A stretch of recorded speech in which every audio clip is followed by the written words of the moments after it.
Hey, it's Dylan again. I'm so excited to announce I'm starting a new little series on my channel called Shop Flop. Over the next few weeks, I'll be transforming my garage space into my very own area that I can work in.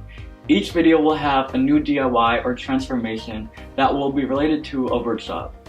This week, I am so happy because we're going to be making a workbench. Yes, this has been so long awaited.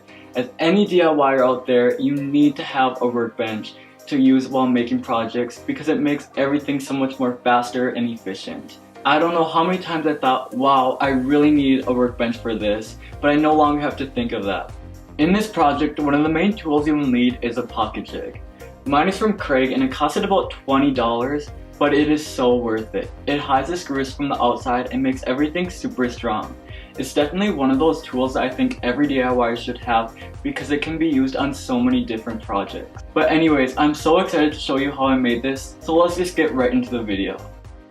To begin, you will need to buy two 8-foot pine of 2 by 4 inches. Cut the first piece with the length of 42 inches. You will need 4 of these. Then take the second piece and cut it into 19 inches. This time you will need 10 of these. Next, you will need two 4 by 4 inches of pine that are 8 feet long. Cut these into 31 inches long, which will end up being the legs. Now you will need to cut the plywood. Cut it so it becomes 42 inches long and 19 inches wide. This will be used for the bottom shelf.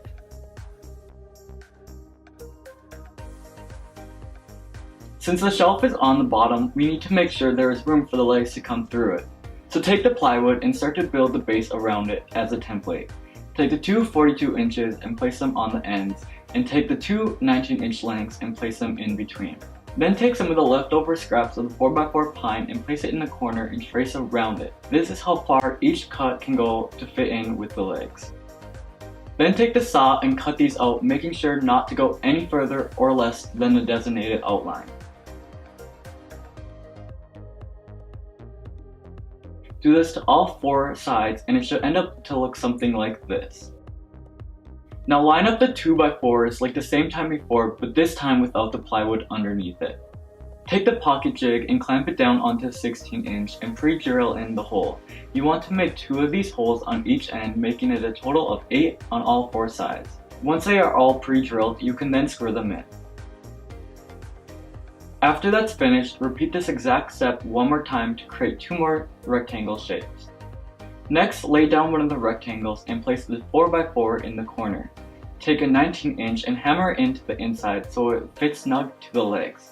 Do this to the other side as well, and finally take another 19-inch and place it in the middle for extra support. Again, pre-drill in 2 holes on each side of the 19-inch with the pocket jig, then screw them in with 1 1/4-inch screws. Repeat this whole step of adding beams to the inside of the rectangles one last time. Once that is finished, you should have 2 strong bases to work with. Now take one of them and place the plywood on top of it. Place the 4 by 4s in each hole and begin to screw the 2 parts together. Next, flip the plywood onto its side. Measure the legs to stick out 1 inch on every side. I originally placed mine 5 inches from the edge, but realized later that the table was too tall and I went back and cut off the extra length, so don't look at this clip for a visual. Once they are all in the right place, drill the legs in with the screws to the outside of the 2 by 4s. Now take some 3-inch wheels and screw them onto the ends of the legs. Make sure to buy wheels with brakes so the table doesn't fly everywhere when you're working on it. Then flip the table up and place the base onto the top. Take a hammer and pound on it until it is level with the legs. Screw the base on through the legs with 2-inch screws, and then take a handsaw and cut away any of the leftover wood that is on the legs. Then sand everything down with a circular sander. Next, it's time to place a butcher block onto the top. Make sure to buy it in the size 4 feet by 25 inches. Make sure the table is leveled and centered in the middle. Then go ahead and take a pocket jig and drill holes from the base to the countertop. I ended up screwing a few holes on each support. Then lastly, this is optional, but I took the squares that were originally cut from the plywood earlier and cut them into smaller squares.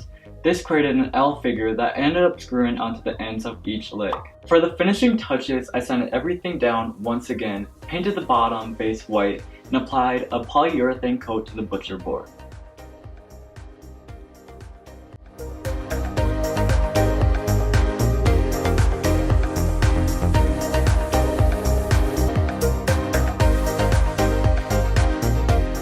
And there you have it, your very own workbench that can be used for many years to come. As for the butcher block, it is quite expensive, so if you really don't want to spend your money on that, there are so many other options out there that you can use. But I really hope you guys like this video. I had so much fun filming it and making it, and it turned out so good, and I can't wait for you to see the rest of the new series, Shop Flop. So don't miss it, and I'd really love if you turned on that little bell right below my name, which gives you a notification for every time I post a new video. And as always, give this video a big thumbs up, subscribe, and I'll see you guys next week. Bye!